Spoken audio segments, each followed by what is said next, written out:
Hello guys, I am Jonas from Yeet Gaming and today I explain the basics of Sid Meier's Civilization 6. Let's jump right into it.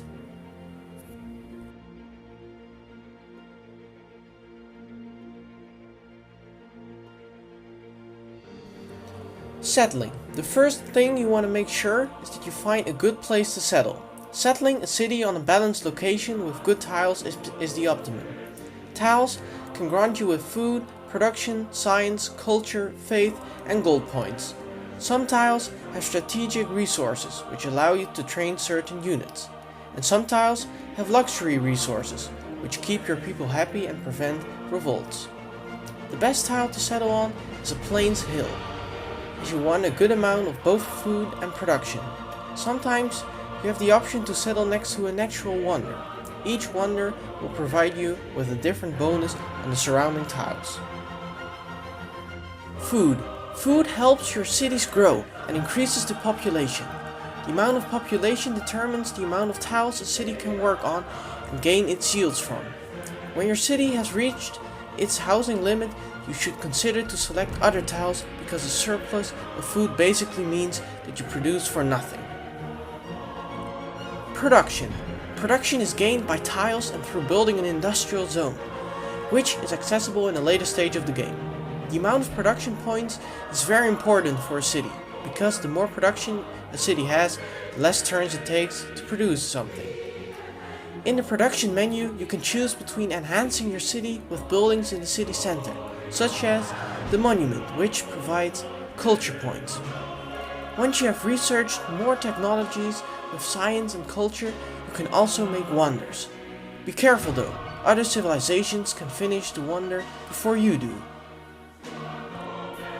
Districts. Districts can also be built on a city's tile. These districts provide you with their type of points, gold, science, production, etc. These are the districts that you can unlock and build. The Holy Site. This district gives you faith. When you have a great profit, you can use it to find a religion to activate it on the Holy Site. The Campus. This district gives you additional science. The Encampment. The Encampment district will provide you with extra security as it can do range attacks on enemies. Your city can also do this after you have built a city wall. Harbor. A harbor will give you extra gold and will increase your trade route capacity. The Commercial Hub, which provides gold. The Aqueduct. This district brings fresh water to the city. The Theater Square, which gives you extra culture each turn. The Entertainment Complex. This district provides a city with amenities, it keeps the people happy and prevents revolts. When the city revolts, barbarians will spawn on your lands and will plunder your tiles. The Industrial Zone. An industrial zone gives you a city more production. The Aerodome. This district is another defensive district, as you can use it as the center of your aerial attacks.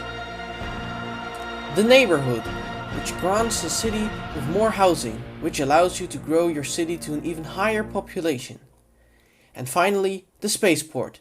This district is necessary when you want to get a science victory, because with it you can start missions in space. Another thing that the districts on screen provide are great people points. Great people can be claimed once you have reached a certain amount of points.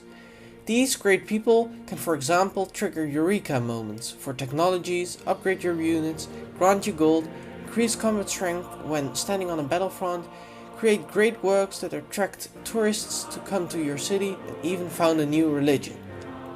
Districts can be upgraded with buildings that give you bonus points and abilities. An example of this, Holy Site District, that can be upgraded with the building Shrine, so you can purchase missionaries and spread your religion. Units. A city also has the ability to create units. Most units can be upgraded with gold as the game progresses. Units get a promotion when they have earned enough XP points, can be united to form bigger and stronger corps and armies, can form escorts to protect other units, for example a settler, and can be put on Auto Explorer. These are the descriptions of the 6 basic units.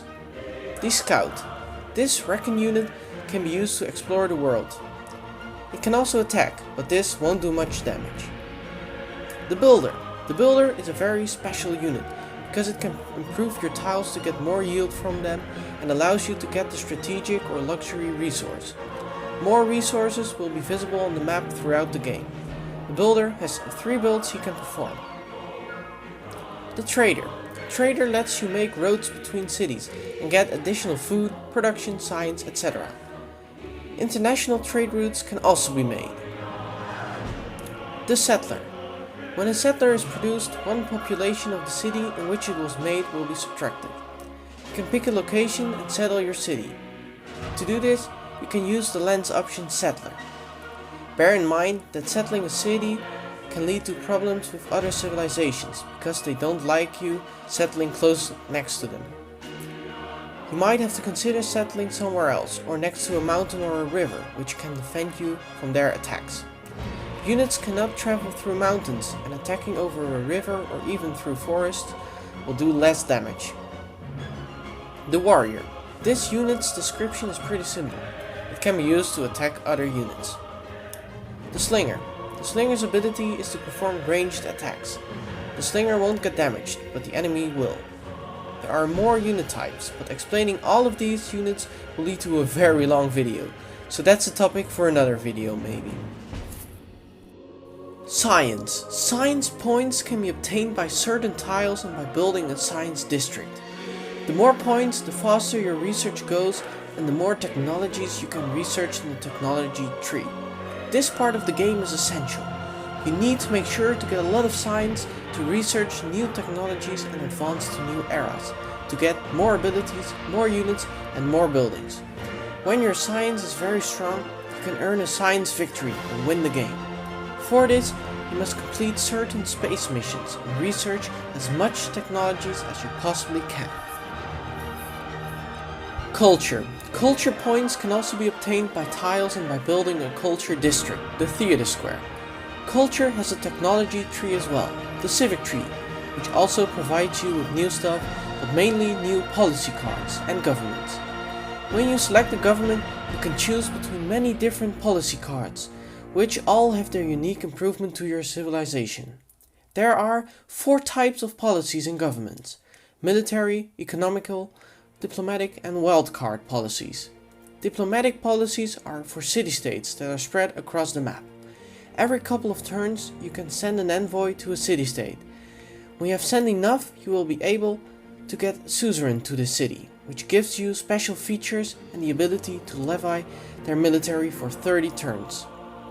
Other civilizations can send their envoys to the same city-state, and you can sometimes lose your alliance with this city.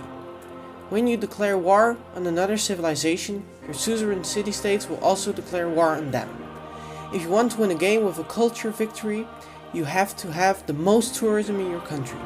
Tourists will visit your country when you have a lot of wonders. Faith.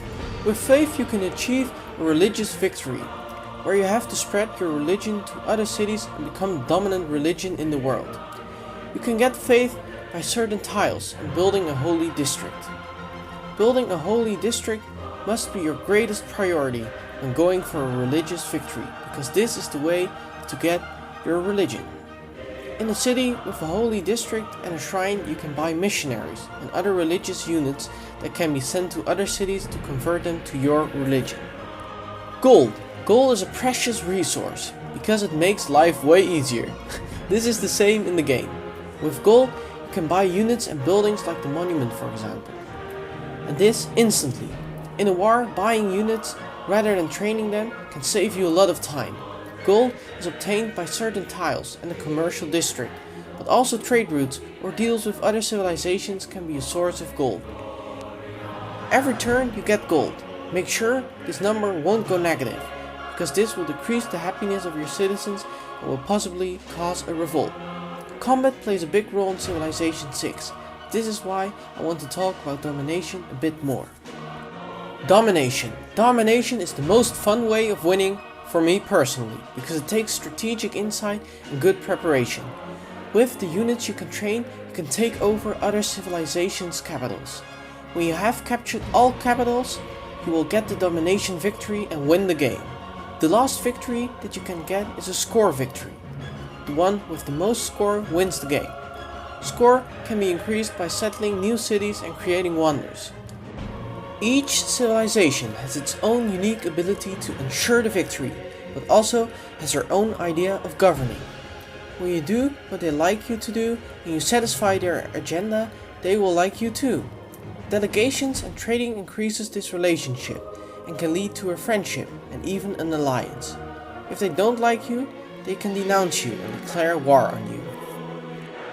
Settings and options. I just want to go over a couple of handy settings I use to increase my game experience.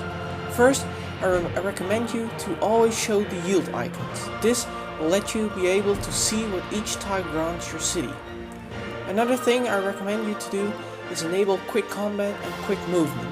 What this does is skipping the animations that the game does when performing actions with units. About 70% of the waiting time for the next turn is saved by enabling both of these features. The last option I would recommend you to always switch on is Show Yields in HUD ribbon. This will show you all gold, science and everything each civilization has. This helped me a lot with getting a victory and especially the domination one. Thank you for watching everyone. There is so much more to this game, but this is just too much for one video. If you have any questions left, please ask them in the comment section, and if you like the video, please like and subscribe. And I will see you in the next video. See ya!